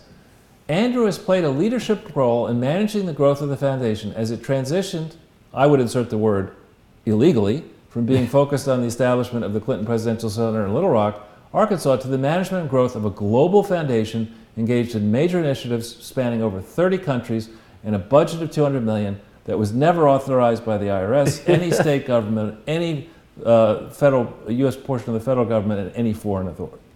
You've added. And he's going to, I added it, took a little editorial license. So the guy graduated from Wharton School in '78. And then after a career of about 20 years on Wall Street, he goes to Little Rock.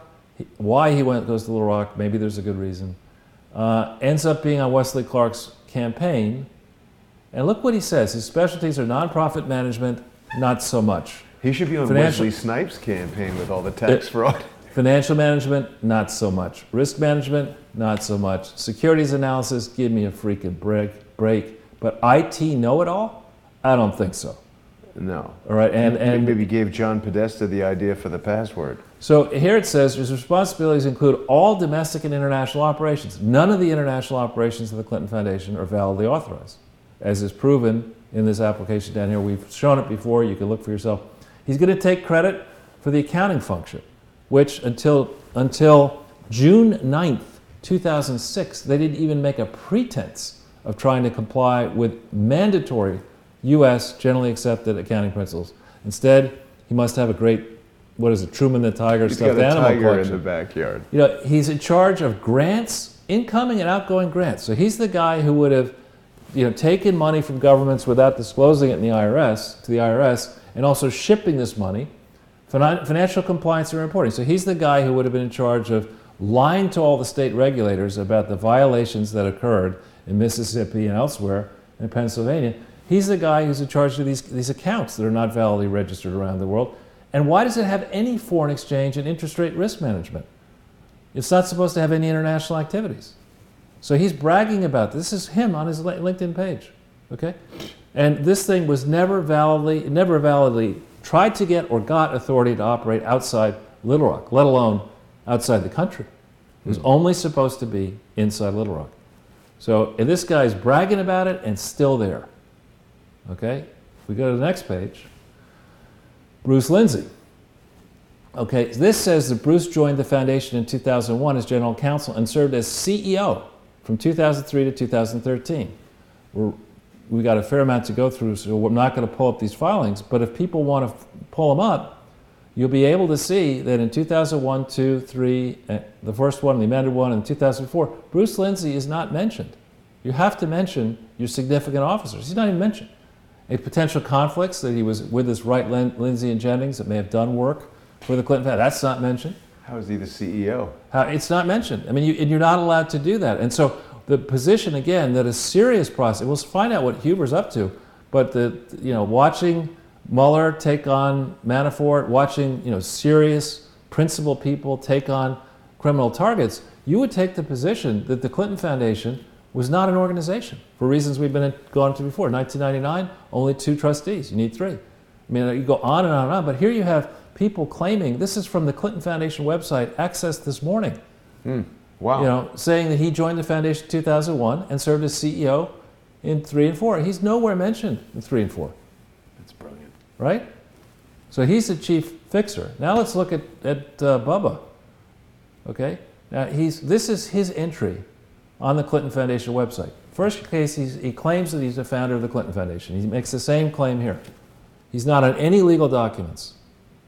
Okay, so he is helping me, thank you, Bill, because the test here, the mafia, there's a case involving the mafia that is, I think, on point here, that the people who wrote these original laws were wise to the fact that people like the Clintons would get some schlub, Kessel, to, you know, say, oh yeah, I'd like to be CFO, yeah, I'll be CFO, you know, and insert himself in the center of a fraud, and then they'll be on the side saying, I didn't know about that. Right. Andy Kessel did all this stuff. And, Right. You know, when in reality, Bill was deciding, you know, what countries to pillage and what crazy ass schemes to prosecute around the world. And Hillary was chuckling all the while. I can't wait to help you, Bill. You know, wait till I do this stuff. And so he takes credit for founding the Clinton Foundation, which he did not do. Legally, he didn't do it. And then it says, after leaving the White House, he established the William J. Clinton Foundation. Okay, well, the William J. Clinton Foundation was established, in theory, on October 23rd, 1997. So what he could be talking about here is the New York operations, which of course were not registered properly in New York, ever. Okay? And then they renamed it, which you really shouldn't have done. It was supposed to be a presidential foundation, to do all these things which it's not authorized to do. This is him admitting that this is what they do. None of this is authorized. But it's only in the hardcover, right? No, it's only in the soft cover, this stuff, not the hardcover. Thank you for reminding me that I overpaid something that benefited the Clintons. I appreciate that. So anyway, this then names the various things. None of these things are authorized. None of the conflicts are involved. Here he says, established in 2005, this Clinton Global Initiative, you know, which he later claims in August of 2010, when Obama's president, that there was no such thing as a Clinton Global Initiative. No predecessor operation, but somehow people have made 3,600 commitments that have improved the lives of 435 million people in more than 180 countries. How did they do that without registering? How did they do that, you know, without having any legal entity? Well, they did more good than bad. Exactly. And then you have, you know, and then they have to do, this is like his cover. I got to get the Bushes in here, man. I got to get the Bushes. If I get the Bushes in here, you know, his thinking probably went, then I'm immune. Right. You know, we can always say, call up Georgie Boy, call up HW, and say, listen, guys, if I go down, you go down. So let's not go down. Let's make sure that Comey, and Mueller, and Rosenstein, and I'll get my guys, and Lerner will look the other way, and we'll just delay and obfuscate, and people in the media are so stupid that they'll do whatever I say. I mean, just this alone should make a real charity navigator, you know, say, we need to report you. Thank you for coming to our to look for a rating. We regret to inform you that based on your interviews, we've reported you to the IRS, the FBI, all the attorneys general, and all the foreign governments in the world where you've operated because you're a fraud. I don't know anything about that. So if you go to the next page. Now we've told you about this idea of, we've done the slide before, but just for the new people, if this is the first time you're watching, this is just the US legal entities that have some direct close tie to this Bill Hillary and Chelsea Clinton Foundation. None of these entities are appropriately reported and registered, and the financials of none of these entities comply with US law, in my opinion. And we've been through, you can look at previous shows to see all the reasons why this is a collection of charities in name only, of chinos. May explain why Bill wears khakis all the time. Well, when you mentioned that the other day, I was thinking of the Airline Pilots Association. Perhaps if they had a charity, it would be Alpa Chino. Oh, man. Next one. That's good. All right, so we've been through this slide before. People can read this one at your leisure, particularly accounting types, but this is to show you this. We said in prior presentations that the accounts for 10, 11, 12, 13, 14, 15, 16, and 17 cannot be right if this is wrong, right? Because all of the future If the accounts first one. start on what was the situation, what was the net worth of the Clinton Foundation at 181.9 million. Okay, and I'm here to tell you that it wasn't close to 181.9 million on December 31st, 2009. I'm going to show you, not in a position as an outsider to definitively do it to the penny, but I'm going to propose some adjustments and work with me and you'll see what I'm talking about. So if we go to the next page. Was it like $33, Charles? No. Whoop, did I just do 2 by accident? No, you just somehow went there and you came back. You did a hop, skip, and a jump. There you go. So we started at 181.9. Right away, you could subtract $40.4 million, which is invented spending that is just completely made up. Okay, that's 22% of the net worth. So we went to this idea, you know, the standard test of whether a problem is material or not material. Is it about 3% to 10% of the starting net worth? But just that one adjustment alone is 22%. So you take that off and you're down to 141.6. The true value of the NARA grant, we're going to show you that in the next slide, is $26 million higher than the $31 million they claimed. So you got to take that off the net worth. Now you're down to 115. Because your grant was higher, you have to give more of an endowment. And so that's this one here, 6.6. There's also an increment owed to NARA for construction in 2005, that's the 5.5. And then when you subtract at the very bottom, the final adjustments, my estimate just for tax liabilities without interest and penalties for the beginning until 2009, I come up with state tax liabilities of 12.8 million and federal of 64.2 million, which should be shown as liabilities on this balance sheet, bringing the net worth from $181.9 million down to $26.4 million. And this is before I try to get overly aggressive. I mean, wow. I think you can argue that this thing was bankrupt, easily argue that it had no net worth on year-end 2009, which means that all of the transfers out of this bankrupt entity, or you know, quasi-bankrupt entity. Where'd they come from? Well, all the transfers of the Unitate cash over to Chai and transfers of stuff to Clinton Global News, those are all grossly illegal. Those are called fraudulent conveyances. You cannot, out of something that's in bad shape, you can't say, well, I'll give the best assets to Bill Clinton for his life, which they did. They figure it's already bankrupt, they may as well take all the money out, and then whatever happens to the bankrupt thing, right? You can't do that. Right. I mean, that's one of the most egregious crimes. It's called a fraudulent conveyance. You're not allowed to go in to something that is, you know, about to Collapsing blow at up and say, you know what, within this bankrupt estate, what I'll do is I'll create a new subsidiary over here, Clinton Health Access Initiative. Put all the funds in that. Which has relationships with this sucker donor, Unitate, that's going to give us hundreds of millions of dollars. I'll just take those relationships, put them into a new entity, put Bill in charge as chairman for life of that entity, have a dummy set of trustees and another set of dumb accountants. I mean, it's just a classic case of fraudulent conveyance.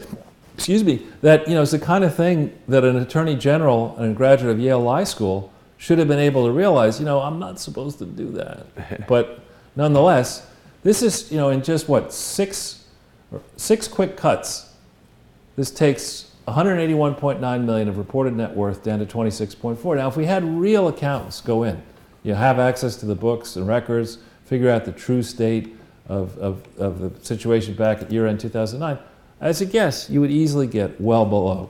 You might get into negative territory. So, just to go quickly, if you go to the next page, this is something for people who want to see how I did this. You start with this Little Rock gross property, you subtract out the false construction estimate, you get the true Little Rock gross property. We've got a slide, I think, that we've done for you in the past where we come up with the actual value of the NARA grant based on the square footage, not the just out of your backside estimate of how much should have been subtracted. Incidentally, and a wrinkle that I'll reveal now, if you take 36 million off that number, the residual is a number that is very close to the amount they slap on to the balance sheet for supposed temporarily restricted net assets and long-term receivables.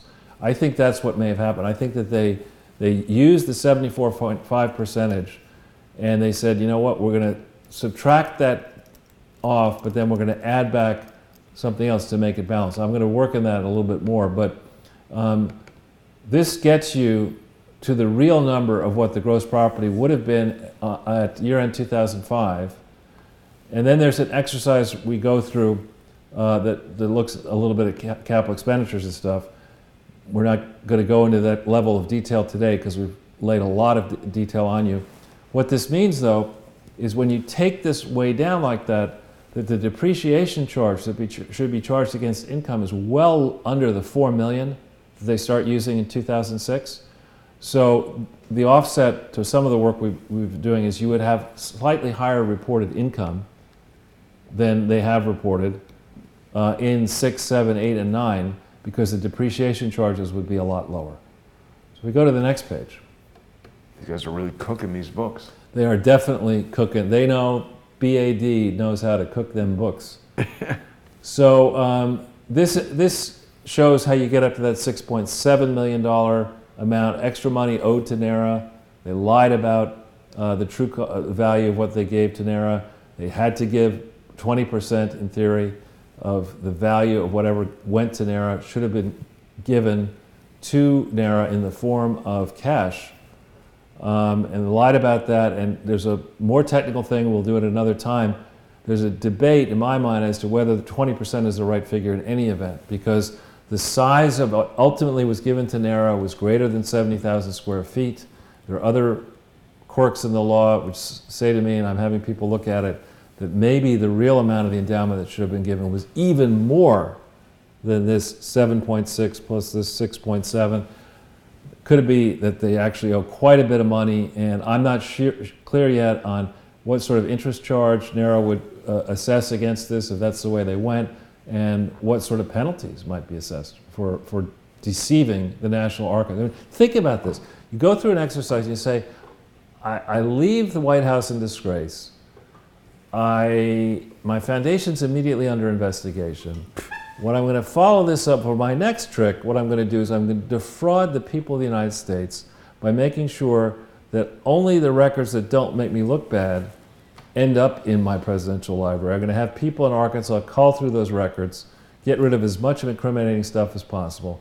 You know, somehow I have leverage over the Bushes to allow this to happen. Mina. Somehow, yeah, I mean, Mina or somehow, and or Mina. You know, I'm going to make sure that I have a long time, 4 years, to scrub all these records, have Sandy Burglar steal the ones that are incriminating and others, and then just, you know, to add insult to injury, I'm going to make sure that in 2004, as the thing comes together, I'm going to lie about the value, overstate the value. I'm going to give it less than it should have had by way of endowment. I'm going to do it at a time when I borrowed money when I shouldn't have, because that's illegal. You can't easily give a donation when you're encumbered with borrowings. Somehow I'm going to arrange these crooked loans from Bank of America and Titanium Acquisition Corp., not disclosing to them the true state of my foundation. And that's the legacy I want to leave behind to my only daughter, Chelsea, this complex, this scar on Little Rock, you know, a city where I lived, a place where I was governor, I was attorney general, I grew up in Arkansas. That's what I want to do. I want to go out with that kind of bang. What kind of a mind would behave like this? Well, see, that's the valid question, is that, you know, for people trying to understand this behavior, that's just it. It's like a psychopathy where they just have no concept of consequences and such a high opinion of themselves and just feel impervious to any sort of punishment or... Yeah, it's crazy. Yeah. So in the final slide, this is just, you've seen it before, this is how I get to the values for Arkansas tax and federal tax. I thought you said Arkansas attacks, and I was like, that's a hell of a slide. That would be text. a much longer slide. Arkansas slide. Yeah. So here we are in a moment. We've got a week from today. If things don't change, we will be reporting on the Meadows hearing. And before then, I think people are beginning to appreciate, rivals to the Clintons are beginning to say, you know what, the Clinton era, let's put that behind us. Mud is flying, more than mud is flying. Trump v. Mueller, Mueller v. Trump. Larry v. Mueller. Larry and v. Corsi v. Mueller. Right. I love that. And thanks to the crowd, and I don't know how much progress has been made by the crowd contacting Mueller, Meadows and Jordan and people in this committee. We gave you a way of doing that in the preceding presentation. Very helpful to get these slides out, tweeted around as much as possible. Very helpful to raise the pressure. If you happen to know if any of these Congresspeople are your Congresspeople, very helpful to call them up and say, we hope you're going to take this hearing seriously. We hope you're going to do your homework. If you happen to know them, you can send them Corsi's book. You can send them the playlist. You can send them things that you feel are particularly interesting or important. But this really is that famous time of choosing. And if we step in and we allow this fraud to be unprosecuted, uninvestigated, if we do it before the end of the year, if we allow them to slide, there's a possibility that it will not be actually investigated because the House will then, right. The House has announced they're not going to allow, the Republicans did not allow Democrats any subpoena power. So the House personnel will have no sticks to use to go after these people. Democrats will be nonstop cascading and again whining against Donald Trump. The Senate, we'll see how effective the Senate is with 50. How can they disallow them from having subpoena power? I mean, Republicans did it to Democrats. How can they do that? You have rules, and you set the rules. That's a stupid rule. That's the rule that's the rule the Republicans did. So they're saying, you did it to us, we're going to do it to you. They're both obstructing each other. That's idiotic. They should have the power to investigate stuff. I agree. But and it's almost when you watch these investigations, these questioning sessions, the correct way to do it, I think, was the way they did it in the Watergate era, where they would get somebody up in the for questioning, and they'd question them relentlessly. They'd have one person or one or two people from either side go down a line of reasoning. You don't restrict it to 5 minutes or 10 minutes or whatever. You can never get a head up of steam if you ask somebody a question and then they long-winded delay you and go on and on and on. They have the right to be believed, Charles. I guess so. That's the new way of doing it, is just you make stuff up. Isn't that special? Yeah, they just decide whatever they want the law to be. Well, Charles, it was another excellent presentation. I was really pleased to have Larry Klayman with us making that fantastic announcement. It really is an exciting moment. It's a real inflection point in the whole, seriously, in the Donald Trump presidency, I think. When Dr. Corsi rejected that plea deal, he was standing up to Mueller, and people need to let that sink in. This is the guy that covered the 28-page Senate Intelligence Committee report the entire duration of his tenure as the FBI director. You have recounted the numerous horrendous failures to investigate the Clinton Foundation and all the different things that rummy Robert Mueller has failed to do. And it seems he's quite aggressive at investigating things when they involve Donald Trump or fictional accounts. So we'll see what Larry and his legal team are able to put together. I would definitely encourage people to follow Dr. Corsi on Twitter and see where this goes. Follow freedomwatchusa.org. I want to thank all of our viewers today and all of our Patreon sponsors. It's so important that we have your sponsorship. You can go to patreon.com/crowdsourcethetruth. I could not continue to do this show without our generous sponsors. And Charles, we have over 1,000 people watching us on YouTube alone. So it's great that we're on all these multiple platforms. Thank you for preparing that comprehensive information. I think we're going to keep the President Trump. He's a symbolic gesture to the president. We have him there because we like him. And we'll see you on Sunday, Charles. Very good, Jason. Thanks again. All right, and thanks everybody for watching. Tomorrow night at 7 p.m., only on Patreon, we've got a new episode of the Intelligence Assessment with Kevin Shipp. We're going to be evaluating mechanisms of lawfare that the CIA uses to silence whistleblowers and other people who try to stand up to them. That's what Mueller was trying to do to Dr. Corsi, and we're seeing a little counter lawfare in action, so that'll be exciting. Thanks very much for watching, everybody. See you tomorrow.